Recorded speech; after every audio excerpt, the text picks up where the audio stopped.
E a Justiça Federal em Belo Horizonte determinou que os benefícios do ex-presidente concedidos a Jair Bolsonaro sejam suspensos enquanto ele cumpre pena em regime fechado. A decisão foi tomada pelo juiz Pedro Pereira Pimenta, da 8ª Vara Federal, que deu prazo de 48 horas para a União cumprir a ordem. Bolsonaro está preso na sede da Polícia Federal desde o dia 22 de novembro, depois da acusação ligada à suposta trama golpista e a violação do monitoramento eletrônico. A ação foi apresentada pelo vereador Pedro Rousseff, do Partido dos Trabalhadores, que pediu a suspensão de veículos oficiais, motoristas, assessores e servidores que compõem a equipe de apoio destinada a ex-presidentes da República. Ele informou que o gasto com essa estrutura superou R$ 521 mil no primeiro semestre de 2025, o que considerou incompatível com a situação de preso.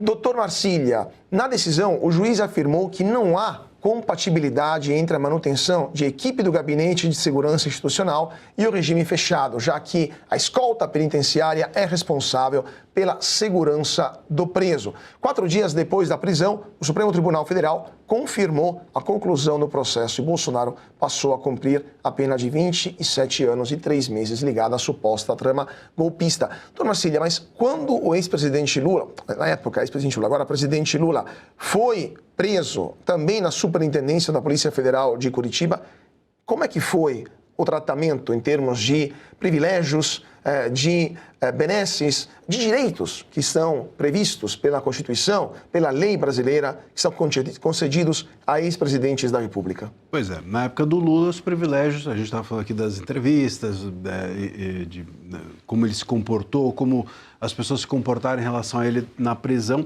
e esses benefícios foram utilizados pelo Lula. Agora, os benefícios do Bolsonaro, enfim, são extirpados. Por quê? Porque é essa história que a gente tem falado, é tratar o outro como um inimigo, é tratar o outro como objeto e não como sujeito de direitos. A construção desse símbolo de que o Bolsonaro precisa perder os benefícios de ex-presidente tem a ver com o símbolo de que ele não... É como se fosse apagar da história a existência dele como um líder de Estado. É como se você estivesse jogando fora o passado. É disso que se trata, é isso que essas pessoas querem. Elas querem apagar os rastros de que houve um presidente Bolsonaro.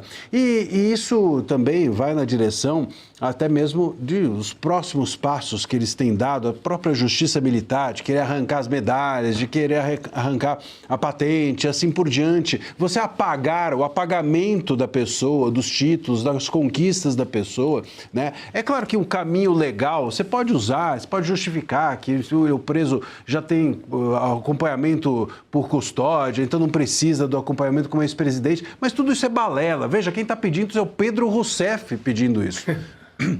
Imagina só o prejuízo que deu a Dilma Rousseff. Qual é a moral que tem o Pedro Rousseff para falar em prejuízo do Estado em relação a qualquer coisa? Se a sua familiar foi responsável pelo maior prejuízo que a gente já teve econômico nos últimos tempos. Então, não é uma questão de justiça, é uma questão de simbolismo. O que eles querem, repito, é apagar a história, não apenas a existência política atual do Bolsonaro, mas os rastros de tudo aquilo que ele conquistou no correr do tempo. Lembrando também que Pedro Rousseff é famoso por divulgar notícias falsas nas redes sociais, que já desvendamos aqui no Sem Filtro várias vezes, demonstrando que são, claramente, até inclusive ele tomou várias checagens no X sobre as mentiras que ele divulga e até o momento... Ele falou que o Lula acabou com a guerra... Sim, na Ucrânia, Gaza, foi Gaza, e até o momento o silêncio tombal por parte do STF ou das agências de checagem, né? Não foi pro inquérito das fake news? Esse não. Esse por benefício de sobrenome, provavelmente. E lembramos também, Piotr, antes de passar a palavra, que a ex-presidente Dilma Rousseff, quando sofreu impeachment, não perdeu os direitos, sequer perdeu os direitos políticos. Basicamente uma inovação constitucional graças ao então ministro Lewandowski, que presidia o processo, e acabou dando esse vulnus, como se fala em latim, no direito, né? Não, só para dizer, não é uma inovação, foi uma perversão, né? Eles pegaram a Constituição e racharam o texto como se aquilo fosse possível. Posso só lembrar desse momento? Desculpa, Cláudio. Para surpresa, indignação, ali pública de ninguém menos do que Fernando Collor, que era senador à época. Porque para ele não foi garantido. E Fernando Collor sabia o que era um processo de impeachment. Se tem alguém ali que entendia o que era um processo de impeachment, era Fernando Collor. Aí fatiaram, foi uma dobradinha do Lewandowski com o Renan Calheiros. É isso mesmo. Ali, e aí fatiaram a lei do impeachment, coube depois aos mineiros, digamos, empichar Dilma na urna. O problema é que depois veio o Rodrigo Pacheco, e aí, bom, essas coisas todas, mas aí o eleitor também não tem culpa. Chega uma hora que tem que votar em alguém. E aí a rejeição naquele momento era em relação a Dilma. Acho que o Marcília foi a todos os pontos aí técnicos. A questão é essa tentativa de apagar a pessoa da história, né? Há um movimento. Eu vou lembrar do General Braga Neto, porque é preciso a gente lembrar do General Braga Neto. O General Braga Neto foi o oficial general que comandou, naquele momento, uma daquelas intervenções no Rio de Janeiro. Tem uma ficha extensa de serviços prestados ao país. E é preciso lembrar que, tanto no caso do Bolsonaro, que agora estamos discutindo, né? A gente está discutindo a posteriori, as coisas que vieram depois. Só que o que veio antes é que está o problema, é lá que está o problema, e a gente vai repetir isso tantas vezes quantas forem necessárias. Tanto no caso do Braga Neto, quanto do general Heleno, quanto do Bolsonaro, ou de todos esses que estão sendo julgados no Supremo, ou que já foram julgados. O processo não deveria ter acontecido da forma como aconteceu. Primeiro, não deveria ter acontecido dentro do Supremo. A segunda questão não deveria sequer ter acontecido na primeira turma. Aliás, o processo não teve andamento, não teve devido processo legal, não teve ampla defesa, não teve individualização de conduta, ou seja, as garantias, todas as garantias foram atropeladas pelo Supremo. Nesse movimento que era meramente de perseguição política, daí um julgamento político. Quando a gente vai discutir se deveria manter ou não, tá? Essas questões todas o Marcília já fez menção, mas qual é o sentido do que nós estamos falando? Pela lógica, ele deveria contar com tudo isso, porque ele sequer deveria estar preso. E vamos lá, acabou de aprovar na Câmara a questão da dosimetria. A Berenice citou há pouco aqui, não era o projeto que deveria ter aprovado, mas enfim, chega uma hora que é o que é possível. E foi o que foi possível, enfim, vamos ver o que o Senado vai fazer. Ainda assim, depois tem possibilidade de 15 dias de análise por parte do presidente Lula, que pode vetar. Se ele vetar qualquer uma das coisas, aquilo tem que ser analisado numa sessão do Congresso Nacional, que depende do Alcolumbre, ou seja, isso vai ficar para o ano que vem, lamentavelmente. Aquilo que o Paulinho da Força disse, não, as famílias vão passar o Natal em casa. Não vão passar o Natal em casa, levando-se em conta esses prazos todos regimentais. Isso deveria ter acontecido lá atrás, mas enfim, a questão política é muito mais grave. Mas eu só vou voltar no assunto anterior, Claudio, se me permita. O Constantino fez uma menção que, para mim, é muito, muito vital nessa história da candidatura, ou pré-candidatura, melhor dizendo, do Flávio Bolsonaro. Quando ele cita o Paulo Guedes, eu acho que ele dá dois recados muito claros. Uma fidelidade ao programa econômico vencedor do pai, que o ministro Guedes esteve à frente. Isso conversa com o eleitorado que já é muito próximo ao presidente Bolsonaro e que ele, obviamente, vai herdar. Mas isso também conversa porque projeta uma questão de eficiência do ponto de vista econômico, de responsabilidade fiscal, que conversa com esse eleitorado mais ao centro. E para ganhar a eleição, você tem que conversar com esse eleitorado mais ao centro. Não se pode deixar. Eu estou falando do eleitor. O eleitor e sim também os partidos, porque esses partidos podem render tempo em televisão, as pessoas questionam se isso é ou não importante, mas mais que isso, você precisa de gente trabalhando na sua campanha.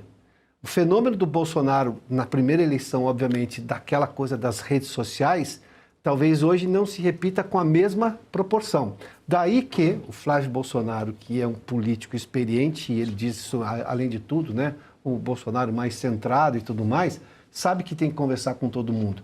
Mas esse movimento de citar a conversa com o ministro Paulo Guedes consegue falar com dois públicos. Um público, sim, de novo, da reafirmação do plano de governo do pai, ou seja, exitoso do ponto de vista econômico, basta dizer que entregou o país com superávit, o ministro Paulo Guedes e o governo Bolsonaro, né, entregaram ali o país com superávit primário de 54 bilhões, hoje nós estamos falando de 300 e pouco já, alguma coisa assim, até o final do governo, de déficit primário, para você ter uma ideia, né, a dívida pública quase de 10 trilhões, a dívida geral, ou seja, é um outro cenário, e mais que isso, fala com esse público do centro que é extremamente importante. A eleição se ganha com o voto.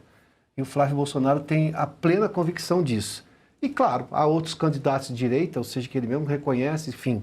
E aí, lá na frente, vão decidir quem será o candidato. Esse momento de pré-candidatura é para expor exatamente essas ideias e trazer as pessoas para o debate necessário. já começou fazendo isso em relação à questão da anistia, da situação do pai, até pelo sobrenome e da forma como ele o representa. E Piotr, deixa eu só até pegar esse gancho também. A Berenice mencionou, né, a pesquisa de que, enfim, equipara o Flávio Bolsonaro já ao Lula.